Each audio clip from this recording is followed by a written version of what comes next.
আমার কিছু না বলা কথা রয়ে যায় যে আমি কাউকে বলতে পারি না, জানেন তো, কাউকে না। আমি ছিলাম এমন, ভালো ছিলাম, অনেক শান্তি ছিলাম। হঠাৎ কেউ এসে জীবনের মধ্যে ঢুকলো, বলেছিল অনেক সুন্দর করে জীবনটা সাজিয়ে দিবে, কিন্তু লাস্ট পর্যায়ে জীবনটাই নষ্ট করে দিয়ে চলে গেল। প্রত্যেকটা মানুষ লাইফে আসে খুব অদ্ভুতভাবে, ভালোবাসে অনেক, কেয়ার করে অনেক, স্বপ্ন দেখায়, কিন্তু লাস্ট পর্যায়ে পূর্ণতা পায় না। যে ভালোবাসা সত্যিকারের না, সেই ভালোবাসা দিয়ে কেন এত মিথ্যা স্বপ্ন দেখাইলাম? আমি জানি হয়তো আমি সময়ের জন্য ছিলাম তোমার লাইফে, আমি হয়তো সারা জীবন তোমার সাথে থাকার যোগ্যতা নাই আমার, কিন্তু আমি তো তোমাকে আমার লাইফে আসতে বলি নাই। হুট করে এসেছিলে, আবার হুট করে চলে গেলে। কেন মানুষের জীবন এত সস্তা মনে হয়? ঠিক মনে রেখো, যেদিন একদিন আমি থাকবো না, সেদিন তোমাকেই এই শূন্যতাই কাঁদাবে।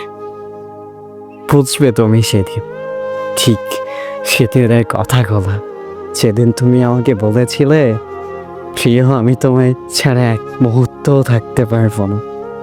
ঠিক সেই দিনের কথাই তোমার মনে হবে, কাঁদবে ঠিকই তুমি। বুঝবে সেদিন কেউ তোমার ডাকে সাড়া দিবে না। যতটুকু আমি কেঁদেছি তোমাকে না পাওয়ার বেদনায়, ঠিক তার চেয়ে বেশি তোমার কাঁদতে হবে।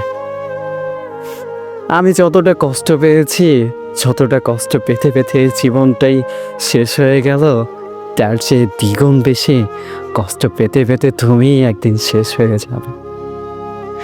মনে রেখো, কাউকে কাঁদিয়ে কেউ কখনো সুখী হতে পারে না। যে যেমন করেছে ঠিক তেমনটাই তাকে করে দেখানো হবে। আমার সেই সৃষ্টিকর্তাই বলেছিল কারোর সমালোচনা করতে নাই, কিন্তু তুমি আমার সমালোচনা করতে করতে আমার জীবনটাই নষ্ট করে দিলা।